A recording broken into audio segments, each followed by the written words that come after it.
इस फिल्म की कहानी जोल नाम के एक लड़के के ऊपर आधारित है जो अपने पेरेंट्स के घर से जाने के बाद लड़कियों को घर पर बुलाकर उनके साथ दिन रात एंजॉय करता है और ऐसा करते हुए वो अपने घर को कोठा बना देता है। अब आगे जोल और क्या क्या कारनामे करता है ये हम आज की इस एक्सप्लेनेशन में देखने वाले हैं। आज मैं जिस फिल्म को एक्सप्लेन करने वाला हूँ उसका नाम है रिस्की बिजनेस और ये फिल्म 1983 में रिलीज हुई थी। मूवी की शुरुआत में हम जोल नाम के एक हाई स्कूल स्टूडेंट को देखते हैं जो अपने स्कूल से घर जा रहा होता है, पर तभी अचानक जोल के पिछवाड़े में चुल मचती है और वो अपने घर जाने की बजाय अपने पड़ोसी के घर चला जाता है। वहां जाकर वो देखता है कि घर का दरवाजा खुला हुआ है तो वो घर के अंदर चला जाता है। अंदर पहुंचते ही उसे ऊपर से पानी गिरने की आवाज आती है तो वो चेक करने के लिए ऊपर जाता है। जोल वहां पर देखता है कि एक लड़की बाथरूम में नहा रही होती है। अब उस लड़की को देखकर जोल के तन बदन में आग भड़क जाती है और वो भी उसके साथ नहाने के लिए तड़पना शुरू कर देता है। फिर वो लड़की जोल को देखकर उसे बोलती है कि क्या तुम मेरी पीठ रगड़ सकते हो। अब क्योंकि जोल एक बहुत आज्ञाकारी लड़का था इसलिए वो पूरी शिद्दत से उसकी पीठ रगड़ने के लिए उसके पास जाता है। जोल जैसे ही उस लड़की के पास पहुंचता है तो तभी उसकी नींद खुल जाती है और हम देखते हैं कि जोल सिर्फ सपना देख रहा था। फिर शाम को जोल अपने दोस्तों से मिलता है और वो उनके सामने लंबी लंबी फेंकना शुरू कर देता है। जोल बोलता है कि कल रात को मैंने पड़ोस की बेबी सीटर के साथ घपाघप किया। अब ये बात सुनकर उसका कोई भी दोस्त उस पर विश्वास नहीं करता और सभी उस पर हंसने लगते हैं। इसके बाद जोल अपने एक दोस्त चमन चूतिया को बताता है कि उसके पेरेंट्स कुछ दिनों के लिए शहर से बाहर जा रहे हैं। इस पर चमन चूतिया उसे बोलता है कि तुम इस मौके को बिल्कुल भी गंवाना मत और रोज घर पर एक नई लड़की बुलाकर उसके साथ मजे करना। इसके बाद हम जोल के पेरेंट्स को देखते हैं जो बहुत ज्यादा स्ट्रिक्ट होते हैं। वो जाने से पहले जोल को बोलते हैं कि हमारे जाने के बाद घर के किसी भी सामान को छूना मत। फिर जोल के डैड उसको अपना म्यूजिक प्लेयर दिखाते हैं और बोलते हैं कि इसको तो तुम भूलकर भी मत छूना। इसके बाद जोल के पेरेंट्स वहाँ से चले जाते हैं और उनके जाते ही जोल की मौज हो जाती है। जोल सबसे पहले अपने डैड के म्यूजिक प्लेयर पर लाउड म्यूजिक लगाता है और नंगा होकर पूरे घर में नाचने लगता है। फिर शाम को जोल का एक दोस्त अपनी गर्लफ्रेंड को लेकर उसके घर पर आता है क्योंकि उसे भी पता चल चुका था कि जोल के पेरेंट्स घर पर नहीं हैं। फिर वो दोनों जोल के रूम में चले जाते हैं और वहाँ पर दबा दबा कर घपाघप करने लगते हैं। अब नीचे बैठा हुआ जोल उनकी आवाजें सुनकर बहुत इरिटेट हो जाता है और वो अपने डैड की लग्जरी कार लेकर वहाँ से बाहर चला जाता है। रास्ते में वो लड़कियों पर अपना इंप्रेशन जमाने की कोशिश करता है पर लग्जरी कार होने के बावजूद भी कोई भी लड़की उसे भाव नहीं देती। फिर अगले दिन जोल का दोस्त चमन चूतिया उसे बताता है कि अभी तुम्हारा घर खाली है और हमें इस चीज का फायदा उठाना चाहिए। चमन चूतिया जोल की आज की रात रंगीन करने के लिए एक लड़की बुक कर लेता है, पर जब जोल को इस बारे में पता चलता है तो वो चमन चूतिया पर गुस्सा करने लगता है। फिर जोल उसी नंबर पर फोन करके लड़की को कैंसिल करने की कोशिश करता है पर वो नंबर नहीं लगता। फिर रात को 8 बजे जोल के घर की घंटी बजती है और जोल को लगता है कि शायद वो लड़की आ चुकी है। अब जोल के अंदर भी ठरक जागना शुरू हो जाती है, पर फिर वो जैसे ही दरवाजा खोलता है तो वो देखता है कि उसके दोस्त ने लड़की की जगह एक मीठे को बुला लिया है। अब उसको देखते ही जोल के खड़े अरमान वापस सो जाते हैं और फिर वो गुस्से में अपने दोस्त चमन चूतिया को फोन करता है, पर इस पर चमन चूतिया उसे बोलता है कि मैं इसमें तुम्हारी कोई भी हेल्प नहीं कर सकता। फिर जोल उस मीठे को वहाँ से जाने के लिए बोलता है, पर वो मीठा जाने से पहले उससे अपना सर्विस चार्ज मांगता है। अब जोल के पास और कोई ऑप्शन नहीं था, इसलिए जो पैसे जोल के पेरेंट्स उसको देकर गए थे वो सारे पैसे जोल को उसे देने पड़ते हैं। अब जाते जाते वो मीठा जोल को एक लड़की का नंबर देता है और बोलता है कि तुम इसे फोन कर लेना, ये तुम्हारे अरमानों को वापस खड़ा कर देगी। अब जोल की ठरक तो बुझी नहीं थी, इसलिए वो उस नंबर पर फोन करके एक लड़की को बुला लेता है। फिर थोड़ी देर बाद वहाँ पर लाना नाम की एक पटाखा लड़की आती है और उसको देखते ही जोल उस पर भूखे नंगे भेड़िए की तरह टूट पड़ता है और वो दोनों पूरी रात दबाकर घपाघप करते हैं। फिर अगले दिन लाना जोल से अपने सर्विस के $300 मांगती है, पर जोल की जेब में 1 रुपया भी नहीं होता, इसलिए वो लाना को बोलता है कि उसे पैसे लेने के लिए बैंक जाना पड़ेगा। फिर जोल जैसे ही बैंक से पैसे लेकर घर आता है तो वो देखता है कि लाना वहाँ से जा चुकी है और जाते जाते वो उसकी मॉम की एक बहुत ही महंगी ग्लास एग को अपने साथ ले जाती है। अब ये देखकर जोल बहुत ज्यादा घबरा जाता है और वो अपने दोस्त चमन चूते के साथ मिलकर लाना को ढूंढना शुरू कर देता है। और फिर एक दिन लाना उन्हें एक होटल में दिखाई देती है।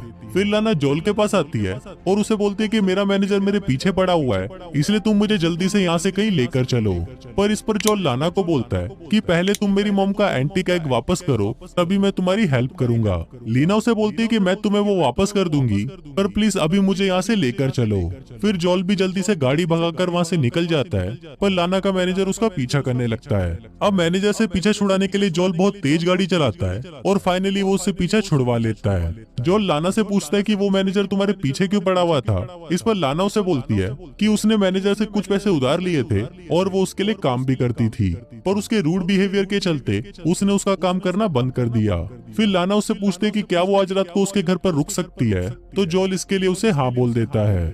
फिर अगले दिन जोल को स्कूल जाना था, इसलिए वो लाना को वहाँ से जाने के लिए बोलता है, पर लाना उसे वहाँ से जाने से मना कर देती है और जोल को बोलती है कि जब तक तुम स्कूल में हो मैं तुम्हारे घर का ध्यान रखूंगी। फिर जोल स्कूल चला जाता है और जब वो स्कूल से वापस आता है तो वो अपने घर में से अपने एक दोस्त को बाहर निकलते हुए देखता है। जोल उससे पूछता है कि क्या तुमने लाना के साथ घपाघप तो नहीं किया। इस पर उसका दोस्त उसे बोलता है कि मैंने लाना के साथ तो नहीं, पर उसकी दोस्त के साथ दबा कर किया है। फिर जोल घर के अंदर आकर लाना को बोलता है कि ये कोई भिंडी खाना नहीं है और यहाँ पर ये सब नहीं चलेगा। लाना उसे पैसे देने की भी कोशिश करती है, पर जोल उसे और उसकी दोस्त को घर से बाहर निकाल देता है। बाहर निकलते ही वहाँ पर लाना का मैनेजर आ जाता है, इसलिए वो दोनों भागकर वापस जोल के घर में आ जाती हैं। फिर वो मैनेजर जोल को धमकी देता है और बोलता है कि तुम्हें हमारे बीच में नहीं आना चाहिए, और ऐसा बोलकर वो वहाँ से चला जाता है। फिर घर के अंदर लाना जोल को बोलती है कि वो बस कुछ ही दिनों तक यहाँ पर रहेगी और उसके पेरेंट्स के आने से पहले वो यहाँ से चली जाएगी। फिर रात को जोल जब अपने रूम में बैठा होता है तो लाना उसके पास आती है और उसे उसके साथ में ड्राइव पर चलने के लिए बोलती है। फिर वो दोनों ड्राइव पर जाते हैं और वहाँ पर लाना जोल को बोलती है कि तुम्हारे दोस्त बहुत अमीर हैं और मैं भी ऐसे बहुत से लोगों को जानती हूँ, इसलिए क्यों ना हम तुम्हारे घर में एक एडल्ट क्लब का बिजनेस शुरू करें। इस पर जोल उससे पूछता है कि तुम ये सब क्यों करती हो, तो लाना उसे बताती है कि जब वो छोटी थी तो उसके स्टेप फादर उसका फायदा उठाया करते थे, इसलिए वो उससे परेशान होकर घर से भाग गई और तभी से ही वो ये काम कर रही है। अब जोल लाना से बहुत सवाल पूछ रहा था, इसलिए लाना को ये सब कुछ अच्छा नहीं लगता और वो वहाँ से चली जाती है। अब जोल की कार एक हिल पर खड़ी थी, इसलिए वो कार अपने आप ही सरक कर नीचे जाने लगती है। जोल उसे रोकने की बहुत कोशिश करता है, पर वो कार सीधा जाकर नदी में गिर जाती है। अब ये देखकर जोल की फटकर चौसट हो जाती है, क्योंकि वो कार उसके डैड की सबसे लग्जरी कार थी। अब उस कार को रिपेयर कराने के लिए जोल को बहुत सारे पैसों की जरूरत थी, पर जोल के पास तो एक फूटी कौड़ी भी नहीं थी। अब जोल के पास कोई दूसरा ऑप्शन नहीं था, इसलिए वो लाना के पास जाता है और उसका बिजनेस प्रपोजल एक्सेप्ट कर लेता है। अब इसके बाद से ही उन दोनों की ऐश हो जाती है और वो दोनों अपने अपने कॉन्टेक्ट्स को यूज करके अपना बिजनेस शुरू कर देते हैं और जोल के घर में कस्टमर्स और लड़कियों की भीड़ लग जाती है। उसी रात एक कॉलेज से टट्टूलाल नाम का एक आदमी जोल का इंटरव्यू लेने उसके घर आता है। घर के अंदर आते ही वो देखता है कि ये घर कम और भिंडी खाना ज्यादा लग रहा है। फिर जोल उसे लेकर एक खाली कमरे में जाता है, पर जोल वहाँ पर एक बहुत बड़ा बिजनेस चला रहा था, इसलिए उस कमरे में हर थोड़ी देर में कोई ना कोई लड़की को लेकर आ जाता था। फिर वो रिक्रूटर जोल से पूछता है कि तुम आगे क्या करना चाहते हो, तो इस पर जोल उसे बोलता है कि मैं बिजनेस करना चाहता हूँ। फिर इंटरव्यू खत्म होने के बाद वो रिक्रूटर भी वहाँ पर रुक जाता है और 2-4 शॉट लेने के बाद वो वहाँ से चला जाता है, क्योंकि भैया टट्टी और ठरक को कोई नहीं रोक सकता, उसे तो बाहर निकालना ही होगा। इसके बाद लाना जोल के पास आती है और उसे बोलते हैं कि हमने बहुत सारे पैसे इकट्ठे कर लिए हैं और तुम आगे जाकर एक बहुत अच्छे बिजनेसमैन बन सकते हो। अब जोल और लाना के अंदर भी ठरक जागने लगती है और वो घपाघप करने के लिए एक ट्रेन में चढ़ जाते हैं। वहाँ वो ट्रेन के खाली होने का वेट करते हैं और ट्रेन जैसे ही खाली होती है तभी वो लपककर एक दूसरे पर टूट पड़ते हैं और वहीं पर ही घपाघप करना शुरू कर देते हैं। अब जोल के पास भी बहुत सारे पैसे आ गए थे, इसलिए वो अपनी डैड की कार को रिपेयर करवाकर वापस घर ले आता है। जोल जैसे ही घर के अंदर आता है तो उसकी फिर से फटकर चौसट हो जाती है। वो देखता है कि उसके घर का सारा सामान गायब है। जोल को लगता है कि शायद उसका सामान लाना ने ही चुराया होगा, इसलिए वो लाना को फोन करता है, पर फोन लाना का मैनेजर उठाता है और वो जोल को बोलता है कि मैंने ही तुम्हारा सामान चुराया है। अब आज के दिन ही जोल के पेरेंट्स भी वापस आने वाले थे, इसलिए जोल मैनेजर से रिक्वेस्ट करता है कि वो उसका सामान वापस कर दे।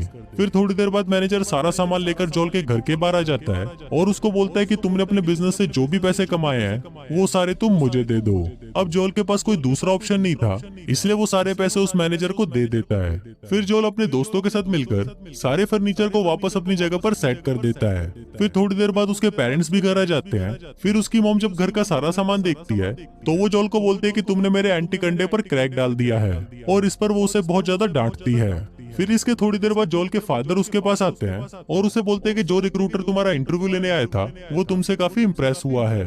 दोस्तों, यहाँ पर आपको पता ही होगा कि रिक्रूटर किस चीज से इम्प्रेस हुआ है।